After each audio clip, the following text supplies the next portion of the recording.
5 minutes अपने लिए में आप सभी का हार्दिक स्वागत है।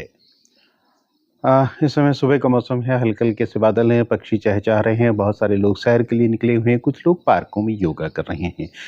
हर कोई चाहता है कि वो स्वस्थ रहे और जो स्वस्थ रहना चाहते हैं, वो सुबह सैर भी करते हैं, एक्सरसाइज़ेज़ करते हैं, खान-पान का ध्यान रखते हैं। लेकिन बहुत सारे व्यक्ति हैं, जो इन सब से ज़्यादा विटामिन्स के ऊपर भरोसा करते हैं। उनकी डाइनिंग टेबल पर विटामिन सजे रहते हैं, बिल्कुल खाने की तरह जिसमें शामिल रहते हैं, किसी में विटामिन ए है, डी है, सी है और ना जाने बी कॉम्प्लेक्स की कितनी सारी गोलियाँ, मल्टीविटामिन्स हैं, वो रखे रहते हैं। आज हम थोड़ा-सा बात कर लेते हैं इन्हीं विटामिन्स के बारे में।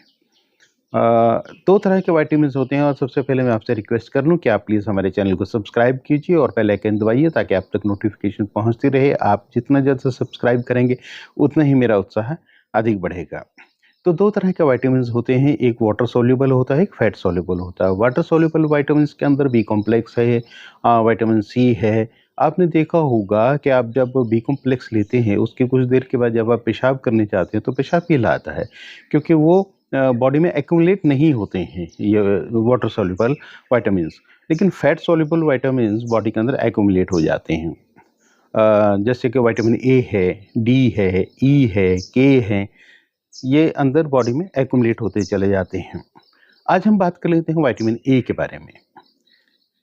आप जानते हैं कि विटामिन ए जो है वो रिस्पॉन्सिबल किस चीज़ के लिए है? सबसे पहले तो रिस्पॉन्सिबल है हमारी आइज़ के लिए, हमारी नज़र के लिए, हमारी जो आई बॉल है उसकी हेल्थ के लिए बहुत ज़रूरी होता है विटामिन ए। उसके अलावा एपिथेलियल टिश्यूज़ क्या है, जो हमारे बॉडी के अंदर इंटरनल ऑर्गन्स हैं, उनके ऊपर एक कवरिंग होती है एपिथेलियल टिश्यूज़ की, जो उसको ऑर्गन को इंटैक्ट रखते हैं, मजबूती देते हैं या मैं कहूँ कि गार्ड का काम करते हैं। तो इन दोनों के लिए बहुत ज़्यादा ज़रूरी है और भी विटामिन ए के बहुत सारे रोल्स हैं। अच्छा, अब तो आपने देखा होगा 2011 में डब्ल्यूएचओ की गाइडलाइंस के अनुसार 6 महीने से लेके और 59 मंथ्स तक के बच्चों को लिए विटामिन ए की स्पेशली डोज़ दी जाती है वैक्सीनेशन की तरह। जैसे वैक्सीनेशन हम कराते हैं कि डीपीटी के साथ, मीज़ल्स के साथ विटामिन ए की डोज़ डब्ल्यूएचओ की रिकमेंडेशंस पे डॉक्टर देते हैं ताकि बच्चे की आइज़ के अंदर कोई प्रॉब्लम ना हो और उसके एपिथेलियल टिश्यूज़ इंटैक्ट रहें। तो इसके लिए भी कोशिश की जाती है। अब विटामिन ए को वैसे हम दूसरा नाम इसका लेते हैं रेटिनॉल। ये हमें प्राप्त होता है जैसे कॉड लिवर से प्राप्त हो जाता है रेटिनॉल।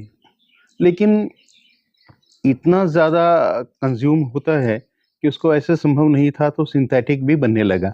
उसके बाद विटामिन ए सिंथेटिक में कुछ साल पहले लेमन ग्रास से भी विटामिन ए निकाला गया। अ, वैसे तो हमारी जो रूटीन की लाइफ है उसमें पालक है, चौलाई है, गाजर है, पुदीना है, धनिया है, मूली के पत्ते हैं, पीले फल हैं, जिसमें आम आ गया आपका, पपीता आ गया, इसके अलावा पीला कद्दू आ गया, पम्पकिन है।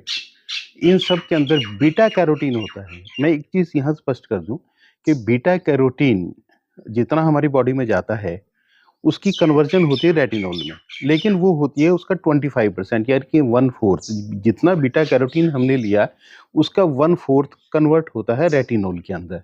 तो हमें ये प्रचुर मात्रा में बार-बार डॉक्टर सलाह देते हैं, अब वो बहुत ज़्यादा डिटेल में ये तो नहीं बता सकते ना कि इसमें आपको हम ये सजेस्ट कर रहे हैं बीटा कैरोटीन के कारण हम आपको सजेस्ट कर रहे हैं। लेकिन बार-बार वो कहते हैं ग्रीन, पीली वेजिटेबल्स आप खूब खाइए। तो वो इसीलिए कहते हैं ताकि हमारे अंदर विटामिन ए की डेफ़िशिएंसी ना हो, क्योंकि विटामिन ए की डेफ़िशिएंसी क्या करती है, हमारी नज़र को तो कमज़ोर करती है, आई बॉल को ड्राई कर देती है। और जब आई बॉल ड्राई हो जाती है, तो धीरे-धीरे उसमें आँखों में लाली आना शुरू हो जाती है, नज़र कम होनी शुरू हो जाती है, यहाँ तक कि ब्लाइंडनेस हो जाती है और नाइट ब्लाइंडनेस तो आम तौर पे देखी जाती ही है।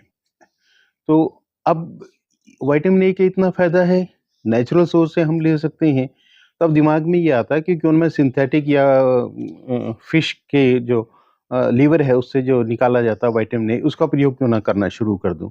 इस बात का आप ध्यान रखें कि विटामिन ए का बीटा कैरोटीन तो चलो आपका इतना ज़्यादा आप नहीं ले पाते हैं और वैसे भी उसका 1/4 ही कन्वर्ट होता है बॉडी के अंदर रेटिनॉल के अंदर।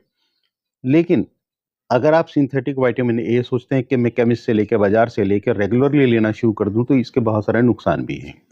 ये आपको नोज़िया भी कर सकता है, आपके फ्लैचुलेंस भी कर सकता है और बहुत सारे कारणों के साथ-साथ मैं एक चीज़ और बता दूँ कि जो आँखों के लिए बहुत अच्छा है, अगर विटामिन ए की डोज़ हम ज़्यादा ले लेते हैं, तो वो ब्लरिंग भी कर देता है कि धुंधला दिखाई देना शुरू हो जाता है और आँखों को खराब भी कर सकता है। तो excess of everything is bad. तो इसलिए मैं आपसे रिक्वेस्ट करना चाहूँगा कि हरी सब्जियाँ, पीली सब्जियाँ ये तो आप खाइए, जितनी मर्ज़ी खाइए, लेकिन अगर विटामिन ए सिंथेटिक या फिश लीवर से लेके जो आते हैं बाज़ार में, वो अगर आप अनलिमिटेड खाते हैं, लंबे समय तक खाते हैं, तो प्लीज़ मत ऐसा कीजिए। आप अपने डॉक्टर से जो भी आपको प्रॉब्लम है, अगर आपका डॉक्टर सजेस्ट करता है और एक प्रॉपर डोज़ में वो सजेस्ट करता है, जितने दिन के लिए वो चीज़ें सजेस्ट करता है, उसी डोज़ में उतने ही दिन के लिए आप विटामिन ए लीजिए। ये ना हो कि आप बस खाते रहें, खाते रहें, खाते रहें। तो अगली बार हम थोड़ा-सा ज़िक्र करेंगे, बात करेंगे विटामिन डी के बारे में, कि विटामिन डी का वैसे आपको पता ही है, सब कुछ पता है, लेकिन विटामिन डी के बारे में भी यही है कि हम लोग अननेसेसरी लेते रहते हैं और सभी मैं तो आपसे ये भी रिक्वेस्ट करना चाहता हूँ कि आप मल्टीविटामिन्स भी, बी कॉम्प्लेक्स भी, विटामिन सी भी, चाहे वो फैट सॉल्युबल हों और चाहे आपके वाटर सॉल्युबल हों, जितने भी विटामिन्स हैं, आप अपने डॉक्टर की प्रॉपर सलाह के बगैर मत लें। आप लोग स्वस्थ रहें, इसी उम्मीद के साथ और इसी प्रार्थना के साथ प्रभु के आगे, भगवान धन्वंतरी के आगे यही निवेदन कि आपको स्वस्थ रखें, सुखी रखें, पूरे परिवार के साथ आनंद में रखें। आप 5 मिनट्स अपने लिए भी जुड़े, आप सभी का बहुत-बहुत धन्यवाद।